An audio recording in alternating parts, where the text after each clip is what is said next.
What's up, guys? Welcome to Daily Dose of Reddit. This is your host, Zach, and today's subreddit is r/EntitledParents. This story's called, "My entitled grandmother stole my new clothes and exchanged them for steel utensils, so I gave away her utensils." I'm Indian, and in my country, till a few years ago, you could get steel utensils from door-to-door vendors in exchange for clothes. This barter system still exists in villages in some small towns. My grandmother, being the insane hoarder that she was, loved getting utensils in this manner. Utensils that no one else was allowed to touch, that she would never use and would only gather dust in her room. Anytime my stepmom or my dad tried to donate our clothes to charity, that cooter would throw a hissy fit. She'd collect all the clothes we weren't going to wear anymore so she could exchange them for pots and pans. At times, she would take it a step further and demand clothes that we were still going to wear. She would insist that they don't fit us anymore or some other BS argument to get us to hand them over. Seriously, we would sometimes have to fight her to keep our clothes. Oh, but she never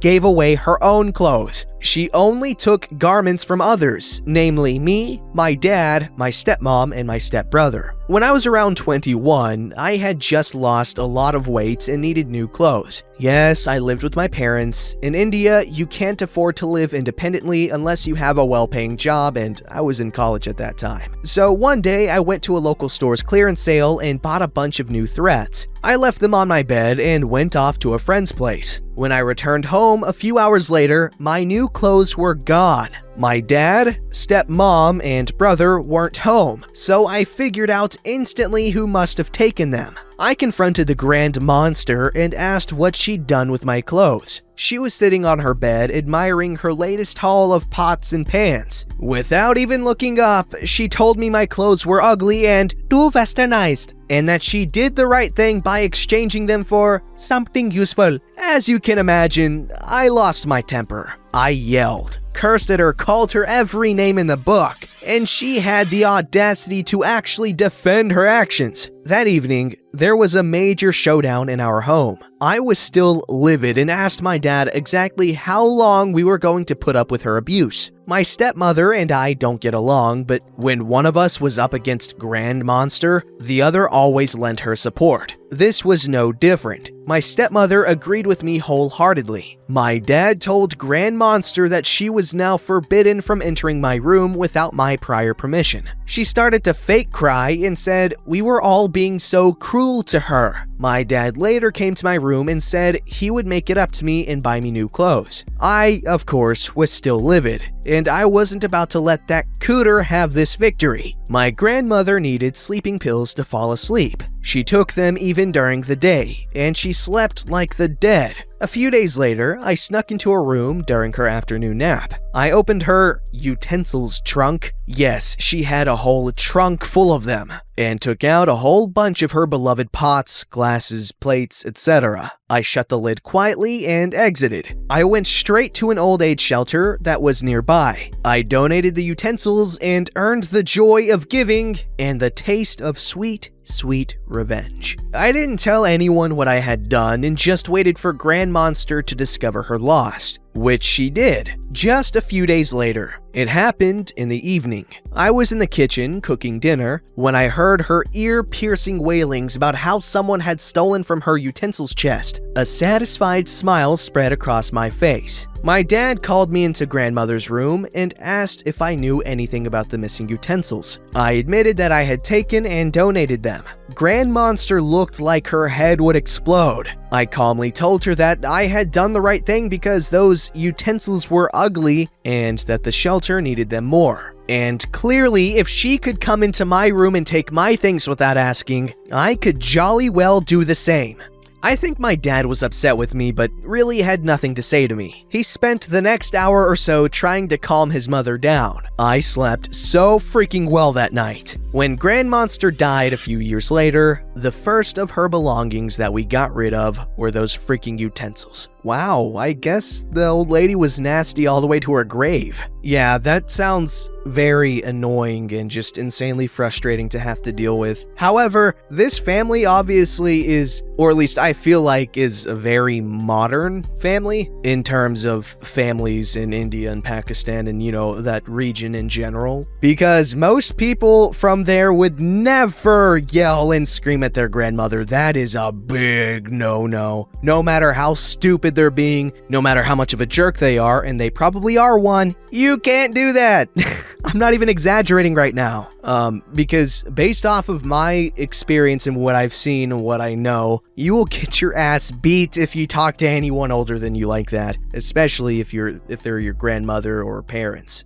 This story's called Entitled Mom Demands I Buy Her and Her Kids Food. Just putting this out there that if I knew beforehand that this entire thing would happen, I'd still let it happen. There's a local burger place in my area that I visit regularly. It's normally empty during the week, but on this day, for whatever reason, there were a few more people in there than normal. I was with a close friend. We'll call him Carlos. I just wanted to hang out with him and get some food. We're standing in the line and talking for about 2 minutes when entitled mother and her 2 boys, I guess they were younger than 10, walk up behind us. One kid starts fussing and whining that he's hungry, and this seemingly triggers the other kid to do the same. Carlos and I just shrug it off and eventually get up the front of the line and we order our food. Carlos ordered before me, but I let the cashier know that I'd be paying for both mine and his meal. That was a mistake. Before I even get my wallet out, entitled mother shoves me out of the way and says, "I'd like to add to his order," and proceeds to order over $40 worth of food for her and her 2 kids. I asked her what she thought she was doing, and she said, "I saw you pay for that guy, Carlos, so I'm sure you wouldn't mind buying food for a single mother and her 2 children." Normally, I would have considered that if she,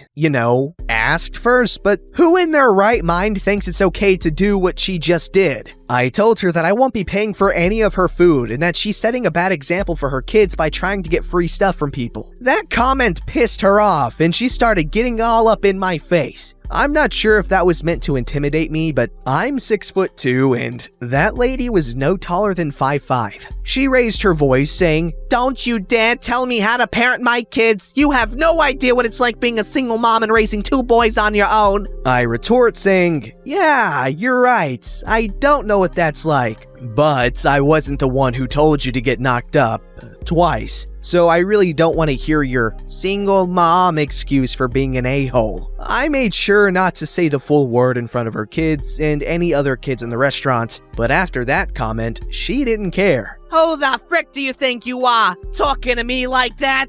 The guy who up to 2 minutes ago, you had no problem trying to spend his money? "I work 2 frickin' jobs to provide for my kids, and you think it's okay to stand here and disrespect me?" You disrespected me by cutting in front of me and assuming you'd get free food from me. I don't know what world you're living in, but you need to come back to Earth. "Me and my children are hungry and you can't even be nice and help us out?" You literally ordered $40 worth of food for yourself and 2 kids at possibly the cheapest place in town? That isn't just helping out, and you and your kids being hungry still doesn't make you entitled to free food. You pay just like everyone else in here. Entitled mother stopped shouting, "I don't have any money. How would you feel if you were in my situation?" Listen, lady, you're not getting free food off of me. If you just asked, I would have been more inclined to be nice and help you, but you clearly think that being a single mom with 2 kids is supposed to make everyone around you do whatever you say, and the world doesn't work that way. So pay for your own food and stop wasting my time. Entitled mother just looked at me angrily and didn't answer. At this point, everyone in the restaurant is looking and listening to the conversation. My buddy Carlos is about ready to deck the lady, and the people behind us in line are clearly unhappy. I tell the cashier to remove whatever she ordered and I pay for my food. I thought that would be the end of it, but boy was I wrong.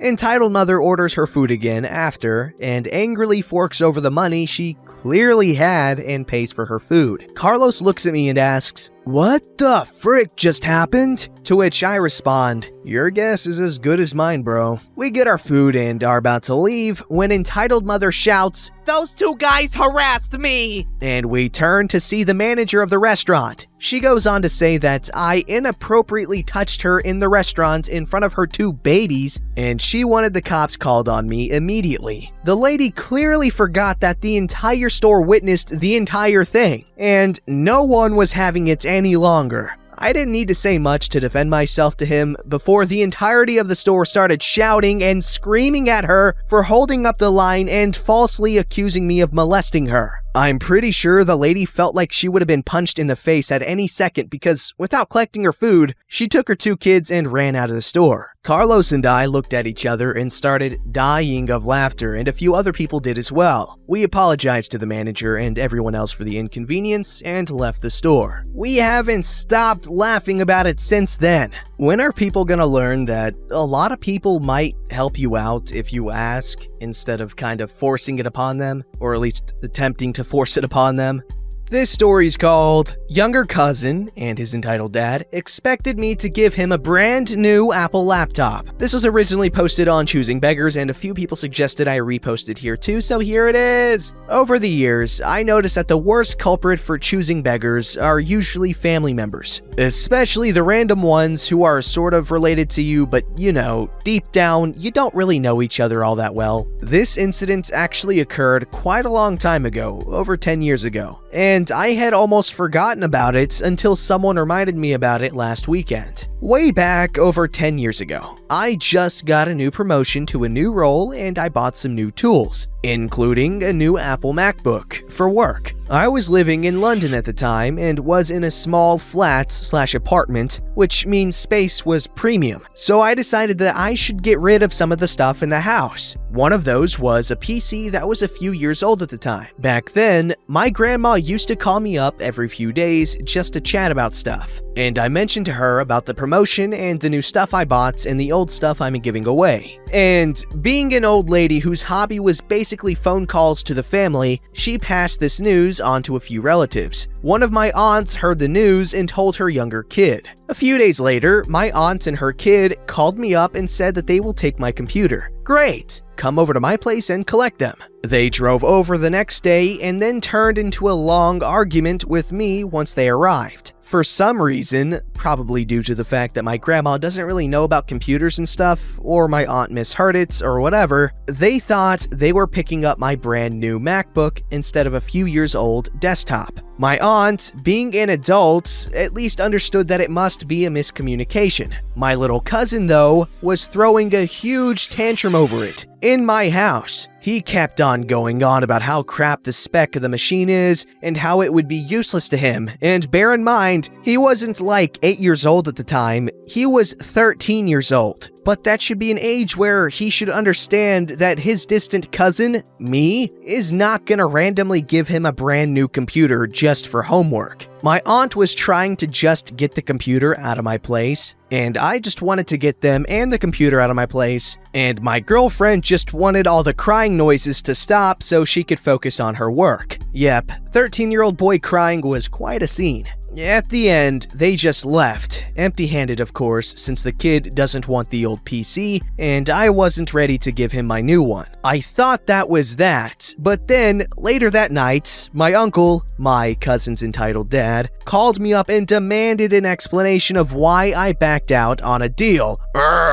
And that was not the way to treat family, etc., etc. The phone call ended up with me hanging up on him, which led to a lecture from my grandma the next day over the phone and took me an hour to explain what happened. And that led to a lecture from her to my uncle, which led to more phone calls and arguments. My uncle complained that now his son has no computer to use, and I told him he can still pick up my computer, which was still sitting in my house at the time. I didn't get an answer until 2 days later, and he sent me a list of things he wants me to upgrade on the computer that I am planning to give away with my own money. Obviously, I just ignored them at that time, and good thing my family always has a lot of drama. Probably stirred up by my very bored grandma, come to think of it. So very soon, everyone was on to the new storyline to follow. And what happened to the computer? I ended up giving it to a neighbor of the same floor, who I talked to a few times. They were in a less fortunate position than us, and their 2 teenage children at the time used to use the computers at school and the library for their homework. Once my girlfriend found out about that, it was a natural place to send my computer to. At first, they refused it because they couldn't give me money for it. But we were not looking to take any money anyway because A, it wasn't worth all that much anyway, and B, it was much easier to bring the damn thing just across a few doors than anywhere else. They were our neighbors for a few more years before I moved away from the block. I didn't think about it much anymore until recently when I was contacted by the older of the 2 children. Apparently, he has just graduated from university and just started a job. We talked about a few things and he thanked me again for giving him the computer all those years ago. Apparently, it's still being used by their parents at their home. It's funny how things can turn out sometimes. Pretty sure my cousin has still not forgiven me for not giving him a MacBook though. Okay, all brattiness and entitledness aside, this was a sweet little story. It's always fascinating how such a supposedly small gesture can so greatly affect the life of another person. For instance, if Jeff Bezos gave 0.01% of his net worth, which is estimated to be like $100 billion, that's like $10 million. Now, $10 million isn't much to old Jeffy boy here, but to like almost everyone else on the planet, that is a life-changing amount of money. So, perspective. Don't forget to like, subscribe, and hit that bell to never miss an episode.